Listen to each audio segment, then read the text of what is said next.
Hi guys, welcome back to the channel. James McPhee here. It is currently just gone 6:30 in the morning. I had a nice little wake up call from this dude.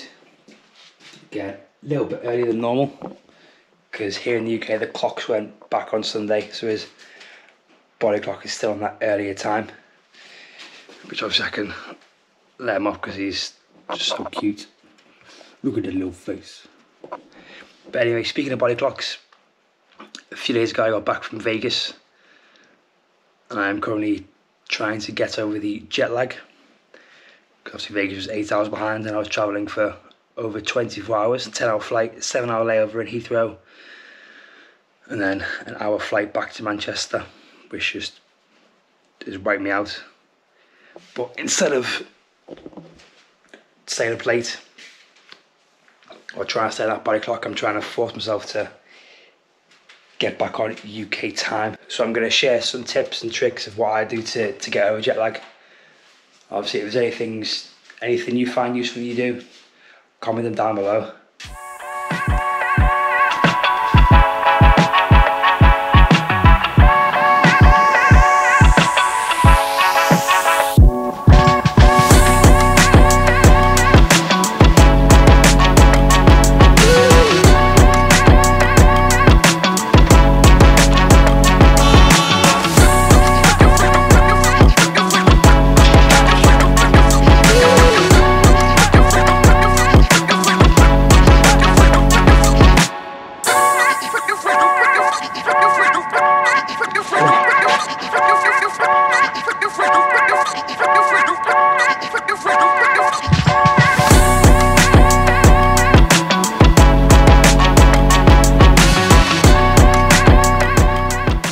Now, what I have missed these morning walks with my boy, I have not missed this cold weather. But that brings me on to my next point, which is getting back into your routine, which research suggests that getting back into your routine is a great way to help reset your circadian rhythm, so get into that new time zone. And also when you eat and drink as well, so eating in, and also when you eat and train. So if you normally eat, I don't know, say 8 AM in the morning and train at 10 AM, better off eating and training at those same times in that new time zone, even though you might not feel you want to. So obviously with training, just take it easy, and when you eat something light, just so you can help your body adjust to that new time zone. Speaking of which, I'm going to finish up this walk and have my breakfast before heading to the gym.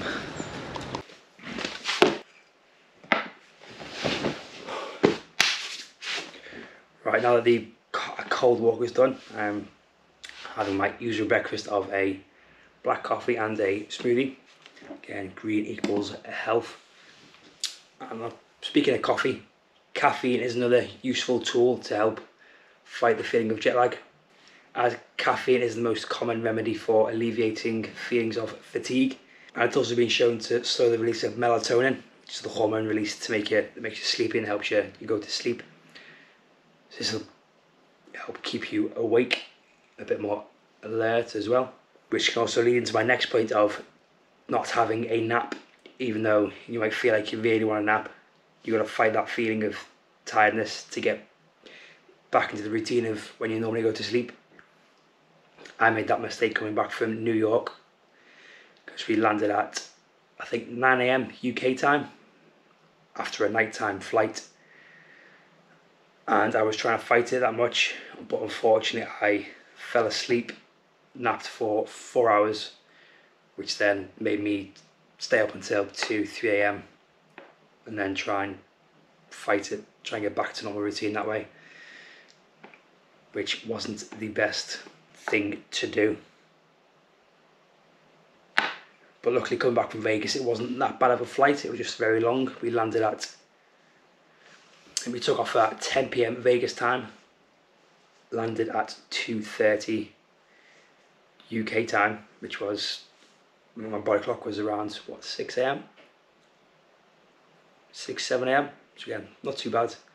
Then I had a 7-hour layover in Heathrow because the flight was delayed a few times before an hour flight to Manchester, so didn't get home until midnight on Sunday, and then slept until I think 7 or 8 on Monday. So it hasn't been too bad with this time, but I'm still feeling the effects of just feeling drained, tired, sleep deprived, but I'm doing my best to get back into my routine. So I'm going to drink this coffee, have my smoothie, and just chill for an hour or two before heading to the gym to train. And then I will take you all through my new program, which, as the title suggests, I am starting a new 13-week series, as I plan to compete again at the end of January. So 20th January, I will do my second ever powerlifting competition, only doing the push-pull, because I still can't squat because this hip's been still giving me grief. Those 2 long flights didn't help it that much, and all the walking in Vegas, averaging around 25,000 steps, which is over double what I normally get. But yeah, I'm going to enjoy this, and I'll catch you all in a bit. So, ladies and gents, here we are at the start of my Get Stronk series. So as I previously explained, I am 13 weeks out from my second powerlifting comp, which will be on the 28th of January over at Nottingham, I think in Nottingham Strong, which by the looks of things looks like a very good powerlifting gym. So I'm looking forward to going there. Might even go over and go for a session one weekend, but we'll see. But so for the program, I'll be running PH3 again, which is one of Lane Norton's program. So it's a follow-up to his PH8 program, so the power hypertrophy adaptive training. But the PH3 is again sort of powerlifting, bodybuilding, but more focused towards the big 3 lifts. So you squat, bench, deadlift. Although I still can't squat because my hip is still giving me grief, and the 2 10-hour flights to and from Vegas haven't helped, but hopefully that'll ease off in a couple of days. But this will be my 3rd time running PH3, having gotten, again, great results in the past. I ran it in for my previous comp for 2 cycles, so it took me from a 190 squat to a 222.5 kilo squat, I think 130 bench to a 145 bench, and from a 215 deadlift to a 235 deadlift, although that was sumo. I'll post those videos here so you can see from my previous comp what they were like, and all 3 lifts moved pretty well.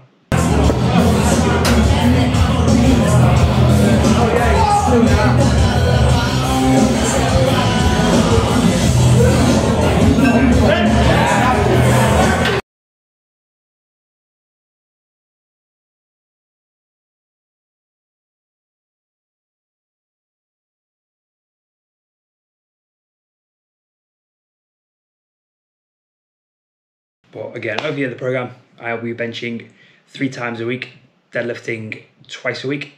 Again, I found this bench volume really helpful. I just got my bench strong because bench requires a lot of frequency, and deadlifting twice a week is, again, good enough for me. It gives me enough recovery between sessions. So I'll be benching Monday, Wednesday, Friday, and deadlifting on a Monday and Friday. With the extra days in between, on the second day of the week, I'll be doing an upper body bodybuilding session, focused more on back and biceps with a little bit of chest work. After bench on day 3, I'll be doing a lower body session. Again, sort of the main compounds, accessory work, so things like RDRs, hip thrusts, lunges, those kind of things. Then having a rest day on Thursdays, and then on Friday will be a deadlift and a bench, followed by my second upper body session, which will be focused a bit more on shoulders and arms. Again, my shoulders have been neglected because of my shoulder issue, but they're feeling good, getting stronger. So I plan on pushing that, which obviously in turn will help my bench.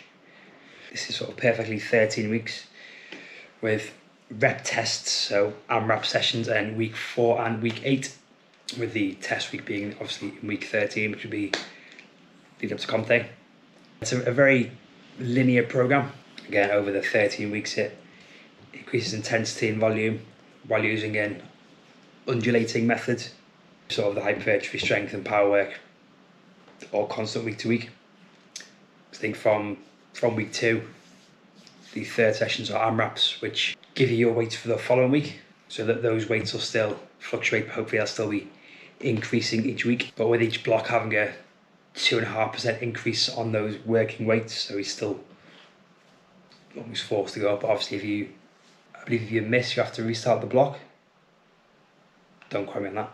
But yes, obviously since I'm unable to squat, I've adjusted it slightly. Again, just with a bit more bodybuilding focus for the first 4 to 6 weeks, and then for the final block, I will take out the upper body bodybuilding day and just lower the intensity and volume of the lower accessory work, which helped me get recovered for my taper week, my peak week. And then all being well, I will hit some PBs on the platform, which obviously is the goal. But this time round, I will be in the weight class below, so I am at least 10 kilos lighter.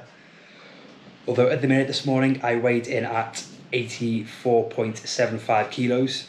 So I'm actually 15 kilos down since my last comp.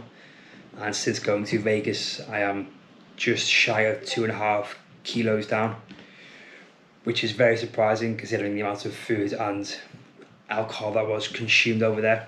Although I was, like I said previously, doing a lot of walking, which could have obviously helped it. Didn't train once, did a little bodybuilding session, but called it off early because I just wasn't in the mood. So this week I am just getting back into the swing of things, taking things light, basically running week 1, but with 5 or 10 kilos less weight and 1 less set, just to ease myself back into training after the week off. So from next Monday starts week 1. With that being said, I'm going to finish this second coffee of the morning and then get ready to go and train.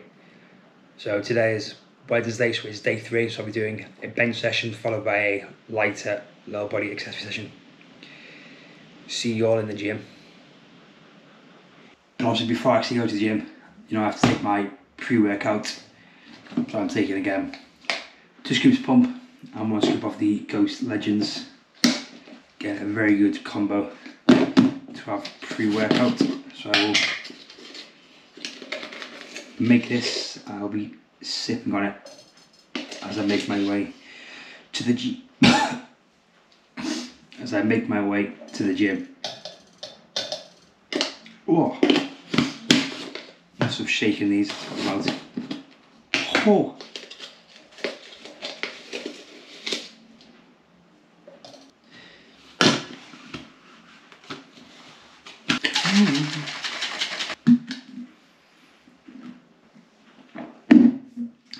Now it's time to head to the gym. So that is the gym done for the day.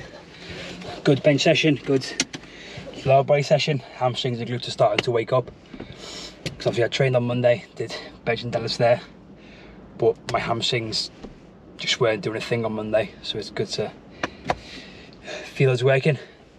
So the plan now is to go home, chill, have some lunch, and actually start unpacking because my suitcase is still full and been sat in the corner of my room for the last almost 3 days.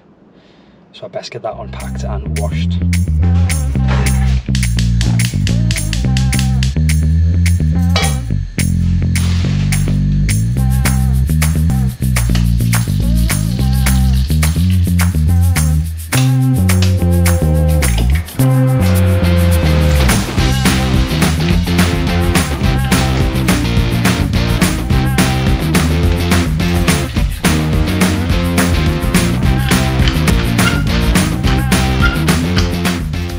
Cooking behind me. I like to make myself a rehydration drink using bulk powders electrolytes along with some peach squash just to give it a bit more flavour.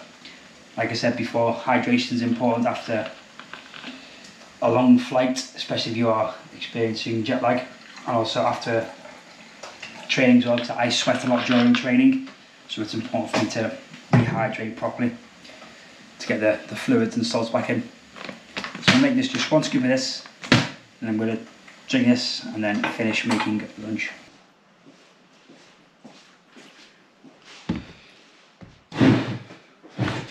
And here we have lunch, nothing special, just 4-egg sandwich, again with a bit of chipotle Tabasco sauce in there for a bit of flavour. I also have a pumpkin spice bagel, which is still left over from the previous video. Obviously my hydration drink. So I'm gonna have this, watch some YouTubes, and then finally get around to emptying my suitcase.